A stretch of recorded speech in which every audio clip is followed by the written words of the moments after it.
What is going on, everybody? Welcome back to the most important NYCFC talk show, and that is right. It's time for the Dudes in Blue. It's number 155, episode number 155. Thank you guys so much for joining us. I'm your host, Joe Amato, and alongside me, as always, Antonino. What's up, dude? What's happening? Not much. Actually, I just heard that DJ Mode and DJ Khaled are coming together for a new song about NYCFC. It's called All I Do Is Draw. That's good. Come on. It's good. Accurate. It's accurate. Yeah, it's all I know is that last season we had 8 draws throughout the entire year, and we're pretty much like just starting out here, and we've already got 8. Yeah. Well, listen, we're already there. We're already at last season. So there you have it. Thank you guys so much for joining us for episode number 155. We are going to talk a little bit of NYCFC. They had a match over the weekend against the Columbus Crew at Mop Free Stadium. We're going to go over that draw again because we're just getting really good at talking about draws because that's all we're doing is getting draws. We're going to pick our dude of the week, as always, and we're going to go to the far post. We had a little championship game that happened over the weekend that I don't know if any of the 22 players on the field knew that was happening, but it definitely happened. I can tell you who did know that it happened was the wonderful Russian model that decided to grace the field with her presence. We have Zlatan to talk about, of course, because he's always making headlines. That's just what Zlatan does. We've got some other MLS news in the far post. I'm sure Ant's got a really good rants lined up for you, and then we'll try to do some rapid fire to wrap things up. And before we do, I'm just going to start to do a little roll call here, dude, and then we'll get into it, all right? Let's do it. Felix saying, what's good, fellas? David checking in. Another David. A couple of Davids. What's going on? Thank you guys so much for joining. Share the broadcast with your friends and let your NYCFC faithful know that you're hanging out with the Dudes in Blue for a little while. All right. As always, we're going to start the show off with the New York Groove, which is all about NYCFC, and we're going to dive into the Columbus match. You ready to do this? Let's do it. The New York Groove. All right, dude. So, another week, another match, another draw. It's just New York City FC. That should be their commercial. It's like an art school commercial. Do you like to draw? Well, so do we. No, I mean, listen, it's at this point you have in these games that have been drawn, you've pretty much let go of 16 points. You got 8. You could have had 24, right? Yeah, am I counting right? No, yes, 24.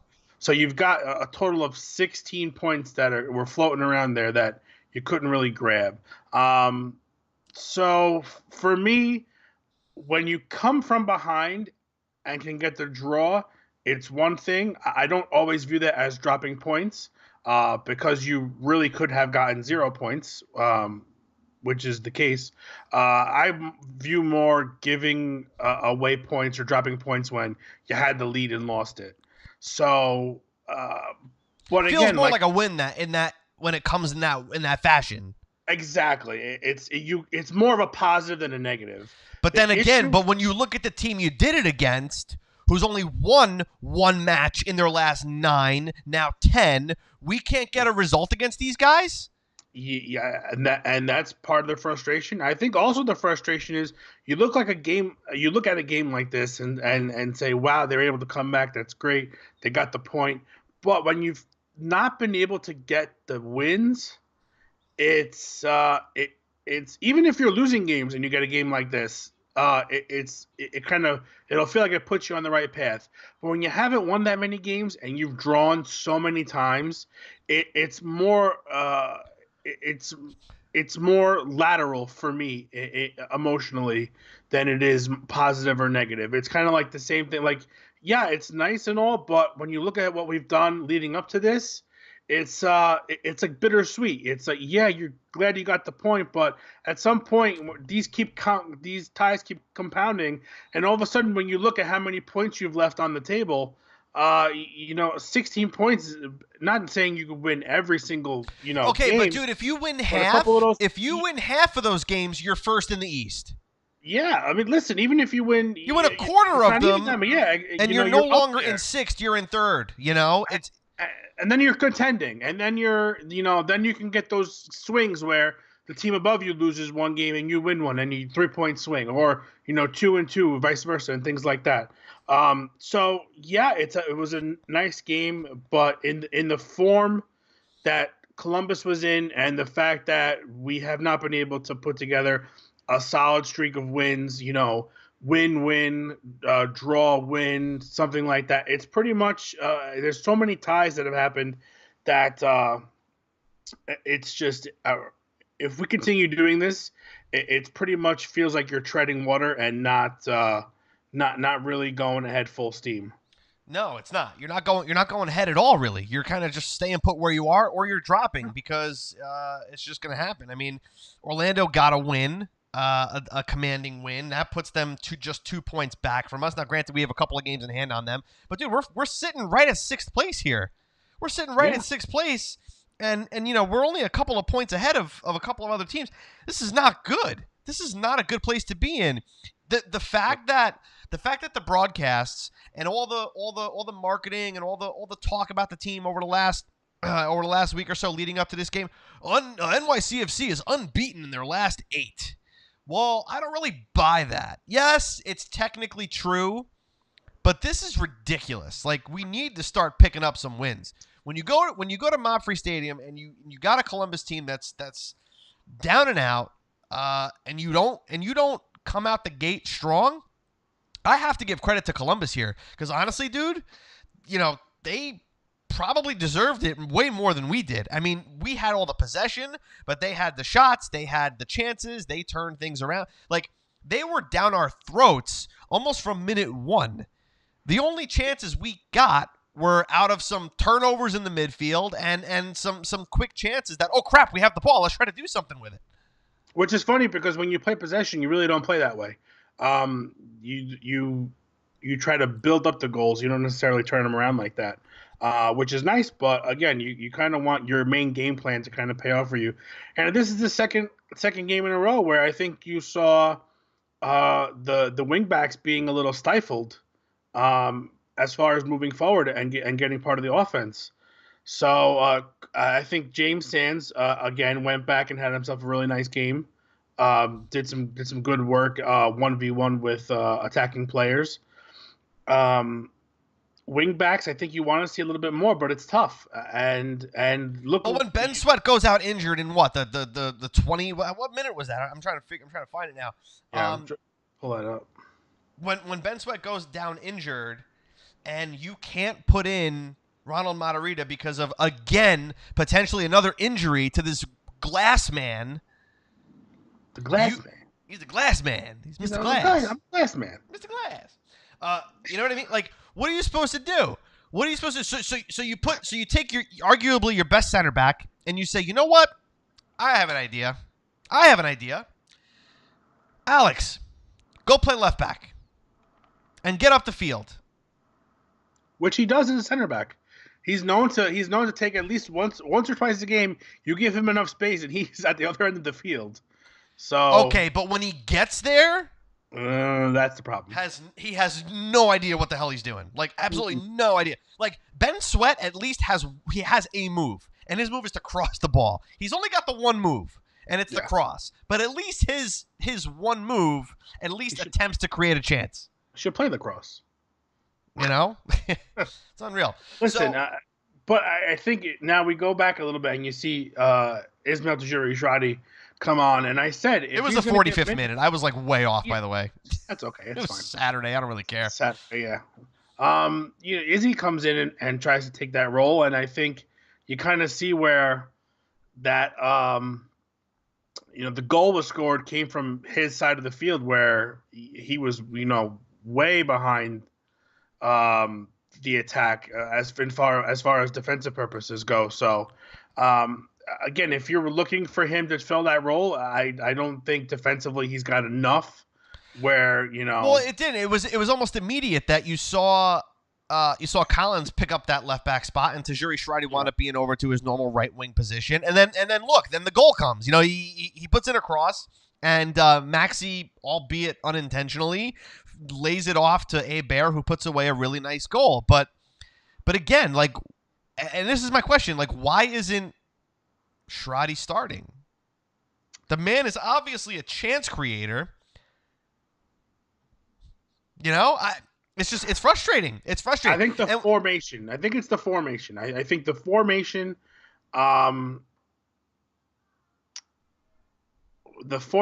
the 5 guys in the back, which is, I mean, I'm not saying it's a bad thing, but one person's always going to seem to get left out when it comes to this, whether it's a midfielder or an attacking player. I feel like those guys are the ones that are going to be left out. Maxi, you lose that creativity in the midfield. He needs to be in the midfield. Maxi needs to create. He is not a forward. I agree. I think he's much better suited as an attacking mid that can create and that can pick up his goal scoring chances at top of the box, while the attackers. Let me ask you a question. Let me throw this out there for a second, okay? Sure. What do you lose? And I'm going to put this out to the comments here, and I promise I want to get to a couple of comments that are here on Facebook, but I'm going to put this out to you guys. What would be the repercussions? What would you lose if you sat Ebenezer Afori and instead slotted in Maxi Morales and put an actual winger on the wing? What are you giving up in that second midfield role when you can have James Sands step up? You can have Alex Ring hang back. What exactly are you missing? I think at that point, I think you're straying away from the shape that they've come to play with these last couple of games, where it's a 3-man back when you're attacking, but it's a 5-man back when you're defending.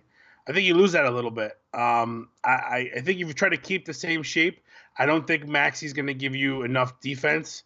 He definitely doesn't have the size to body people. But when you have 3 central defenders, we've seen James Sands move up into the midfield and take that role, and we've seen Alex Ring come back and take up that central center back role.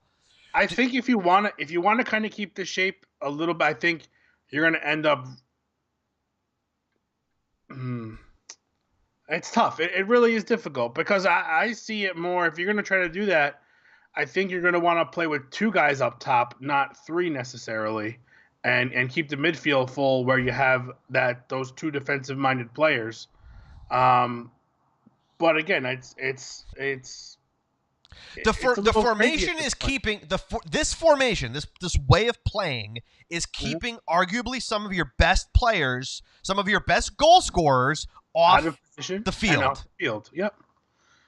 I agree. So at what point? The problem is that you're not losing games. It's not losing you games, but at the same time, we're not winning games. Right.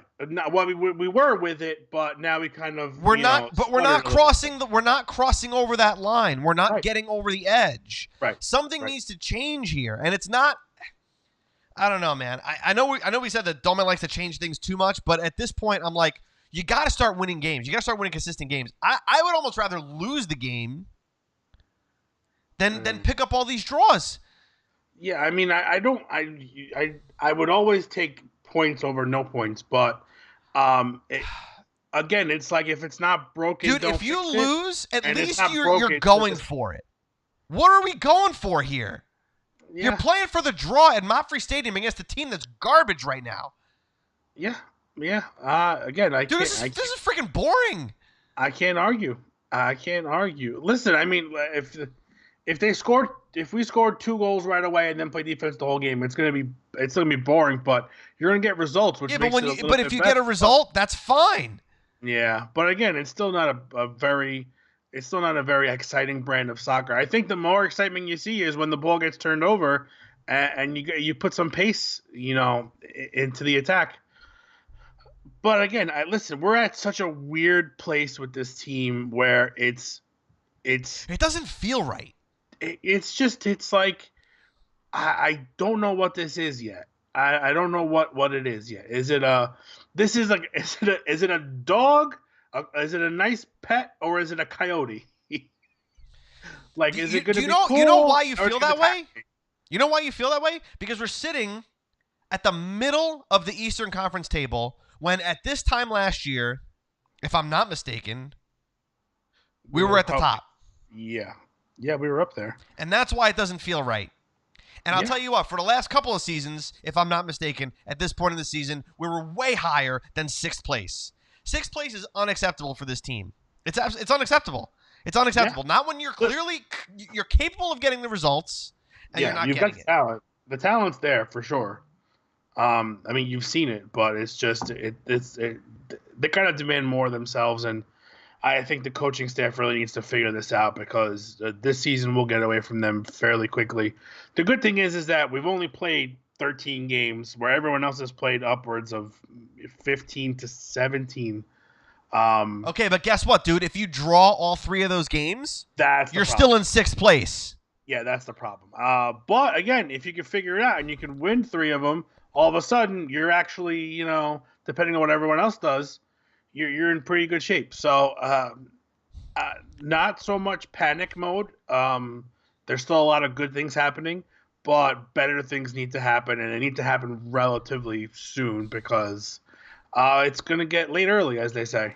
Felix on Facebook says NYCFC always turns it up in June and July. We are going to see results. While I agree, June and July, but then once August comes, we forget how to score goals, and we drop, and we drop, and we drop. That's the problem. Now listen, if you're gonna tell me that we're gonna play another month and a half like this, but in August and September we're gonna really turn it up, I would take that. I think you go in and you're in a position where you'll end up finishing in the playoff picture, and then you're rolling in there hot. The worst thing that can happen is to play like this and then forget how to score goals and have an end of summer, early fall like you've had the last 2 seasons. I don't even want to think about that at this point. I think that's so far away from us right now. No. But hold on. And I understand why you're saying that because, from the calendar standpoint, it is far away. But guess what? After this week, when we have to take 3 weeks off, did you see how many games we have to play between August and September? Yeah. There's freaking 12 or 13 games we got to play over the course of 8 weeks. Yeah. It's tough. It's not easy. And now all of a sudden you have to figure out how you're going to get people in there because you're not going to be able to throw out the same 11 guys all the time. People are going to get hurt. People are going to be tired.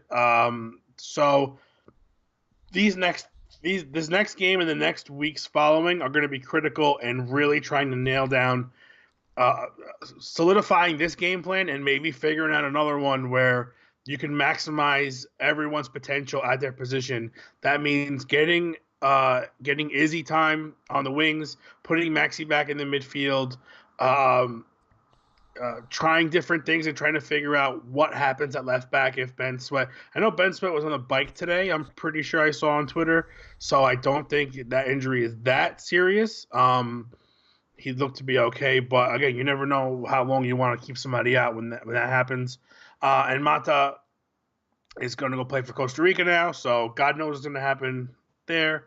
And Joe Scally's out with it after having hip surgery. So where's your depth all of a sudden at this position that is really with this shape and formation?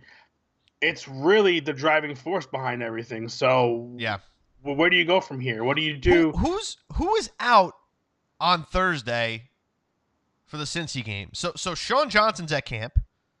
Callens is with Peru. Moderita's with Costa Rica. And Scally's out with the hip.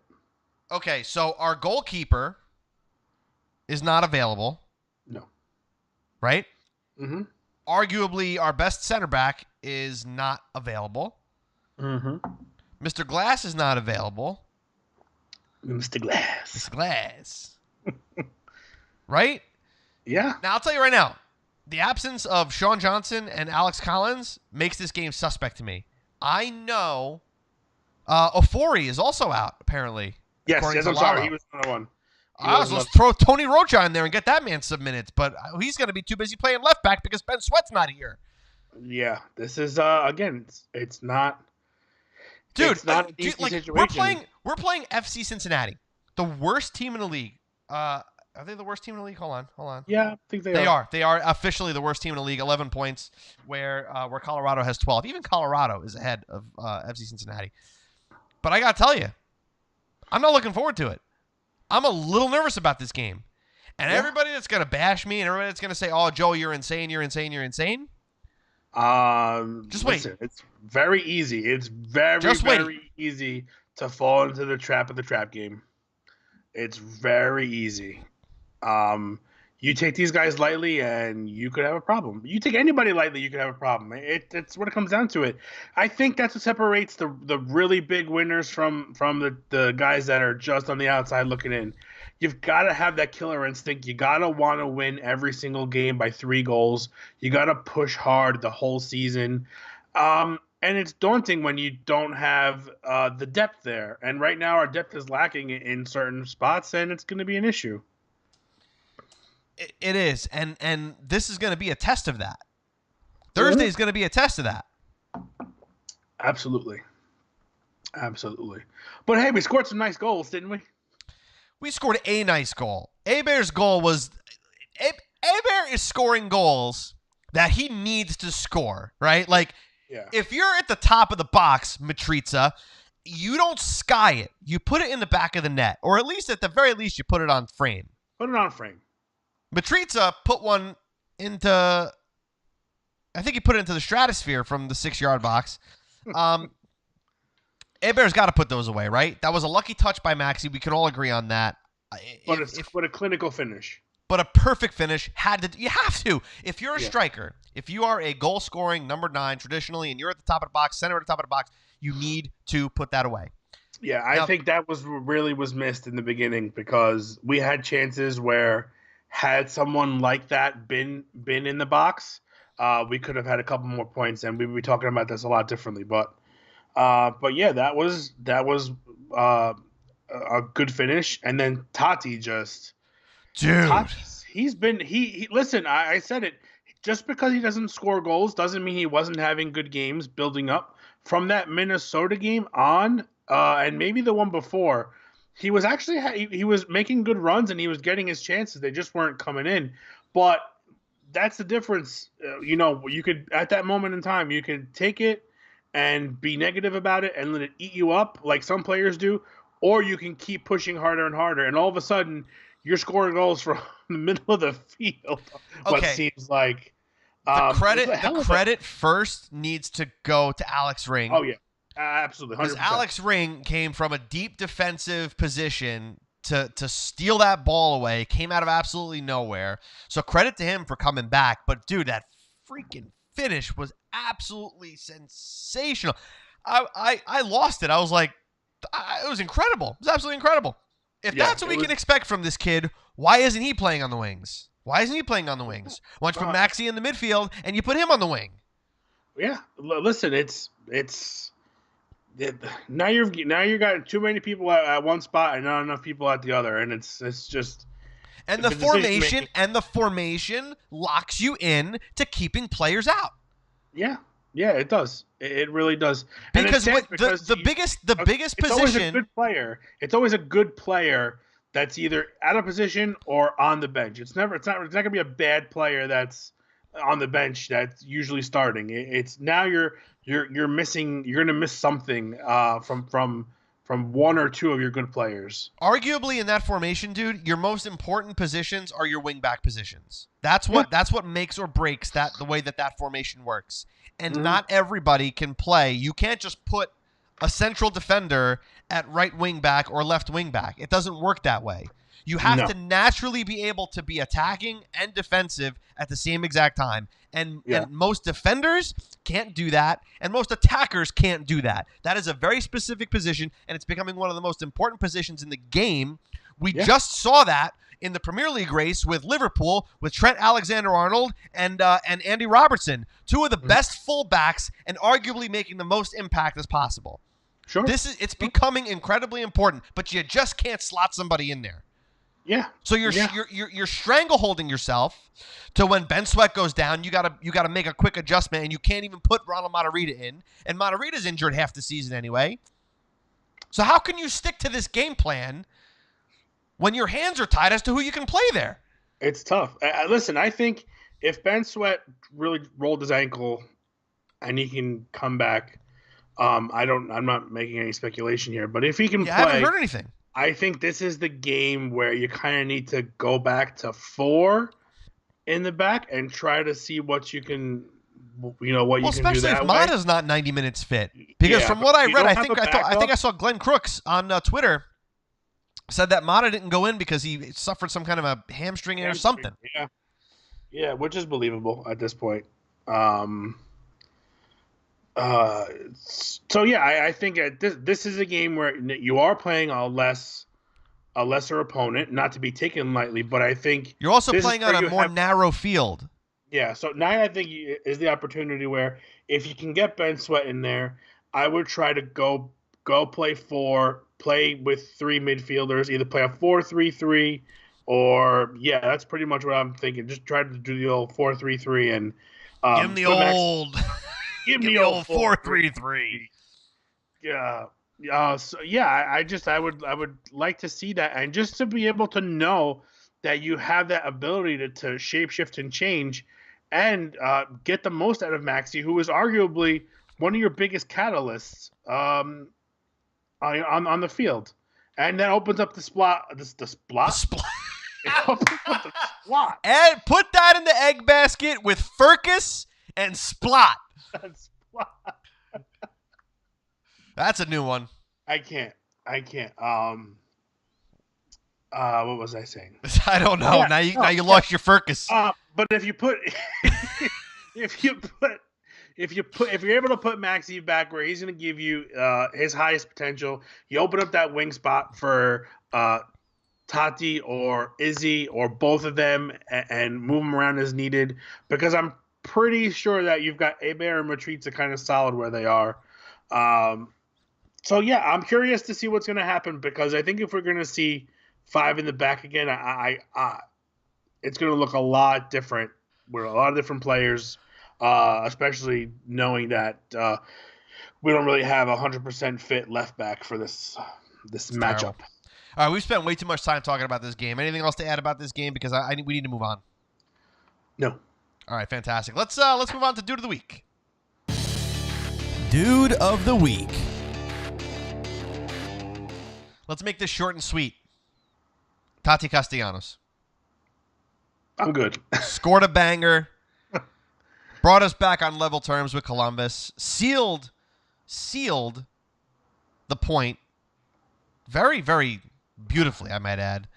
Are we in agreement? Can we smash the like button if you agree with us? Smash the like button if you agree that Taty Castellanos should get Dude of the Week. I don't even want to vote, because I can't even pick anybody that's gone above and beyond. If you score a banger from almost 40 yards out to tie up the game and take home the point on the road, you get Dude of the Week. Especially seeing how hard he's been working the last couple of games that he's gotten minutes to play. It's deserved, but again, I think anybody scoring a goal from that distance in that fashion really is going above and beyond, because not many people can do that. So good on Taty. I'm glad to see him actually coming forward, unlike some of our players whose last names rhymes with Shmishmina. I feel like we have to get the hate out at least once an episode. That's fine. No, we can. We totally can. I wish so badly that he was playing up to his ability, because it would just be dynamite. Maybe for this squad, but he's really not. So TJ says Taty is like a freaking baby gazelle sometimes. That's amazing. I smell a T-shirt coming on. Baby gazelle. Actually, that sounds kind of good. Actually, Dave on Facebook says Taty with the 35-yard splot. That's amazing. That's amazing. Hey, Roger's here, late, but he's here. What's going on, Roger? Hope you catch the rest of the broadcast soon, or you listen on the pod. Dude, let's move on. Let's move on to the far post here. Or do you want to do answer rants first? Let's change it up. What do you want to do? No, let's do far post first, because I don't have my answer rants yet. Fair enough. The Far Post. All right, it's time for the Far Post, talking some other soccer. And no, Donald, that is not a Heineken 0.0. Okay? What did I say before we started? I told you. I said it's a good thing it's not a Heineken 0.0. No. Look, I'm gonna do the Pirlo face. There it is. All right, moving on. Far Post. Hey, there was a Champions League game that happened over the weekend. Yeah. Not many people know about that because it sucked. It absolutely sucked. Happy for Liverpool. Happy for Jurgen Klopp to win that, and but not happy about the fashion that it happened. I mean, the game was just splot. It was just a splot of a game. That's the sound it would make if you dropped it. It would just go splot. Yeah. Listen, I think we were in agreement that Liverpool probably had the edge in this one, but it wasn't. It just didn't have that excitement. It didn't have that drama. I think in those big games, especially when it's not your teams involved, you want to see dramatic. Because you could watch it and actually sit back and enjoy it for what it is. Whereas if your team is playing, drama is like the last thing you want because you're just agonizing for 90 plus minutes. Well, you got to think 90% of the people watching are neutrals. A game like that, you're watching it as a neutral to be entertained, right? For the most part, yeah. And if I'm that neutral, which I am, I was that neutral. Are I mean, you I watched entertained? it because I watched it because I love the sport, love the theatrics and the drama and everything that wraps up into that final and the way that final culminated. This Champions League quarterfinal, semifinal were absolutely some of the most incredible matches I've ever seen, hands down, right? Yeah. But the match left a lot to be desired. I mean, it was just not good football. It was not pretty soccer. It was not by the two arguably the best teams in Europe, quote unquote. This was not a showing of that, not in the slightest bit.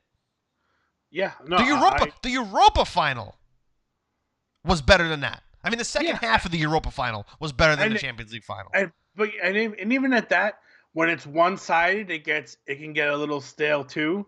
The fact that Arsenal was able to get one back kind of not evened it out, but it kind of gave you a little bit more juice. But then seeing Eden Hazard just went dismantle. Was living Arsenal. His best life on the field right there. The only positive thing that came out of this Champions League, other than the fact that Liverpool fans are still flying high because they've won it, was the fact that Divock Origi scored that goal. Actually, that's not true. The best part about that game was probably the streaker. But the second best part was Divock Origi finally scoring a goal that was not on a penalty kick in the 30th second of the game. Yeah. So do you know the story about the streaker? I do. I do know the story about the streaker. So for those of you who don't know, it's not just a random streaker.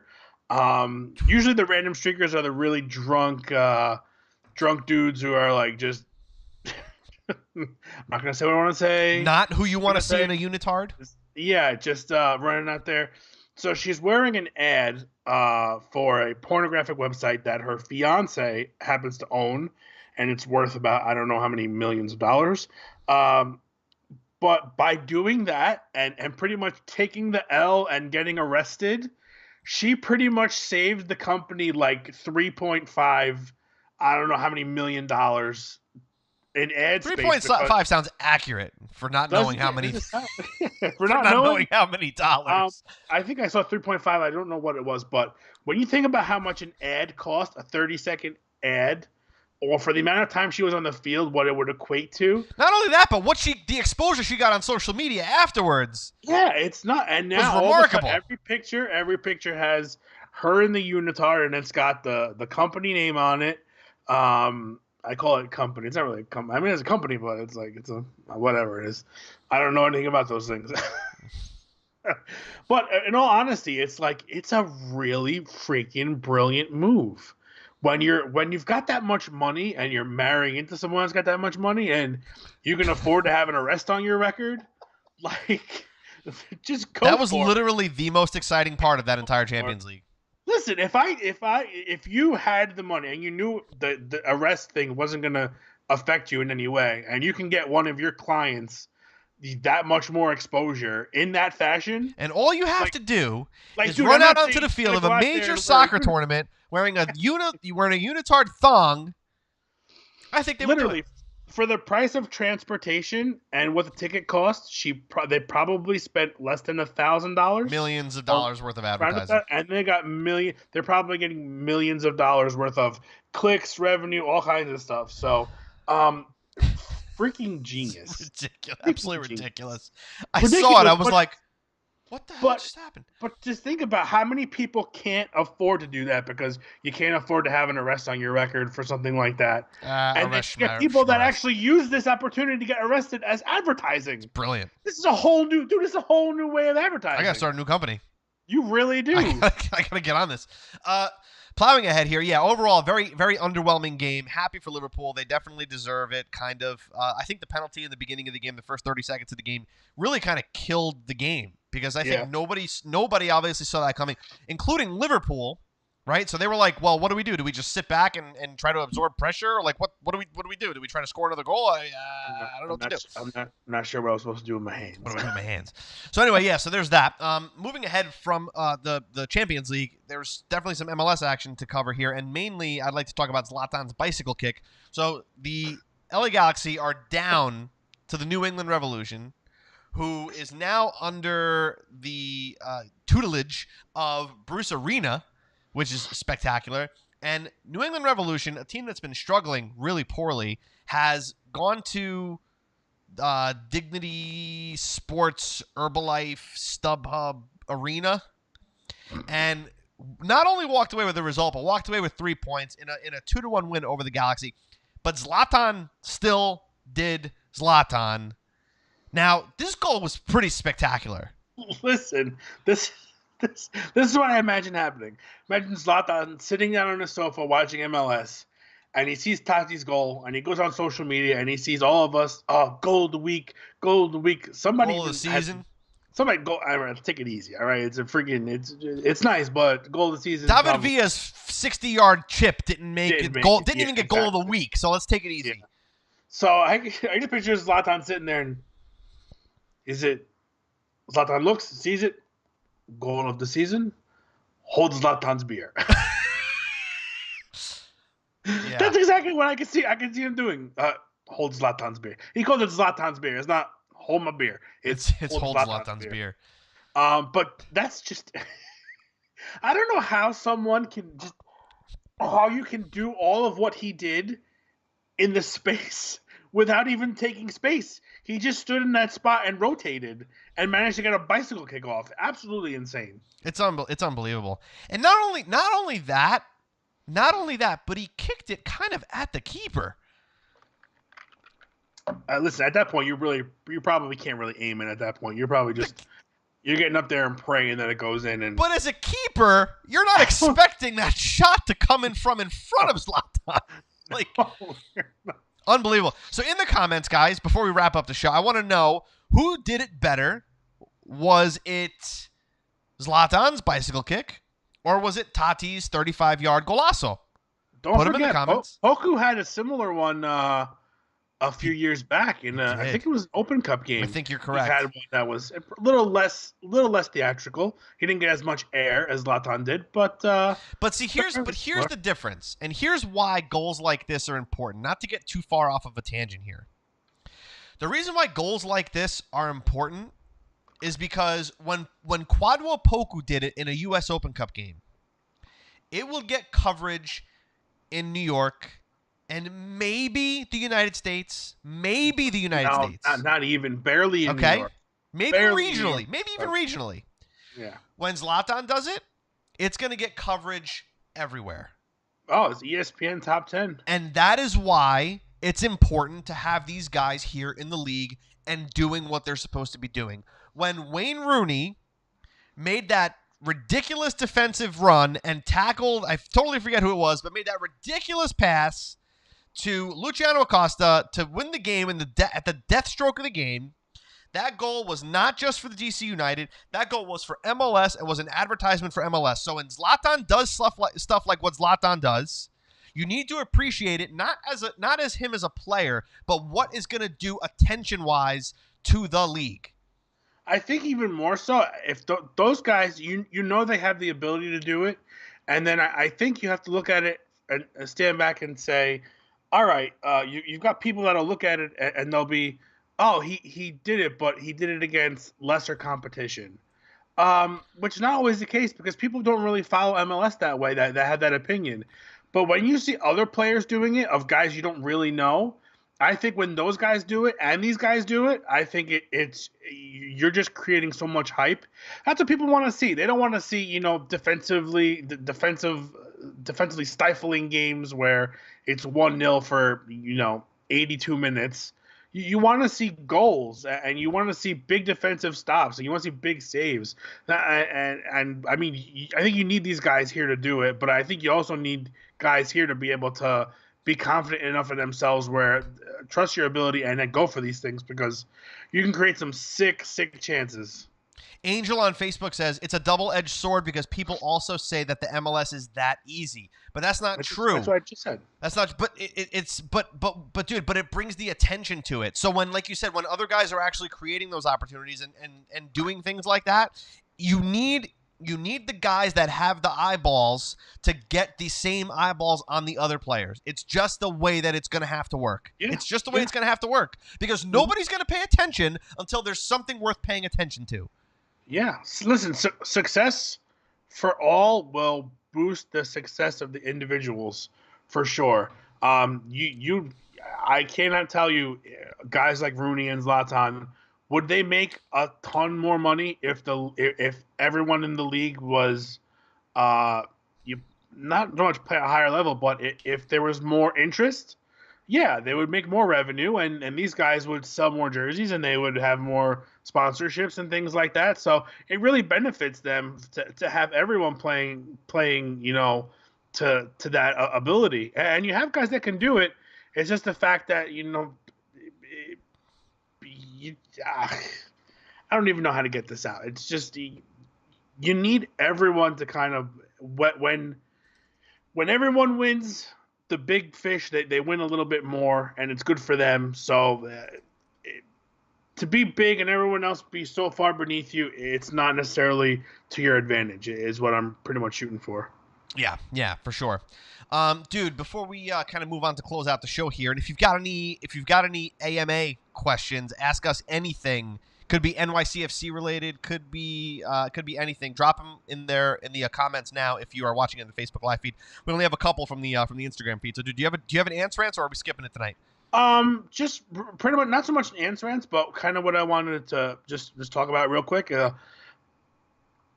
I think this two-legged format in these big tournaments, I think it does a real disservice to the final. Not saying that these two teams didn't deserve to get there, but when you look at teams like Ajax that played so freaking well and dominated so many teams, and they really had a poor 45 minutes, is that really enough for them not to deserve to get to a game like this? And I'm taking this argument because I read something on Twitter earlier that mentioned this, and it kind of got me thinking. Part of me loves the two legs because it gives you a second chance at redemption, which is always great, and that's more dramatic. But at the same time, you might be, in that sense, you might be holding back from a final that more people want to see that's going to produce a better result than the one we had. So just something to think about. I know this year it's for us, we don't have the two legs, so though each game is more important and it gets more dramatic in that sense. And if you lose, you go home. So I'm curious to see how our playoffs go. Not that it's going to be a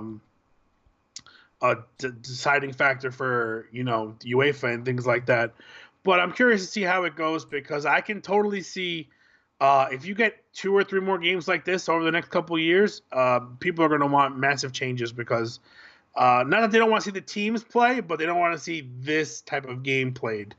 And I'm not, you know, it's 2-0, but it's the way that 2-0 happened that really wasn't super exciting. So yeah, we shall see.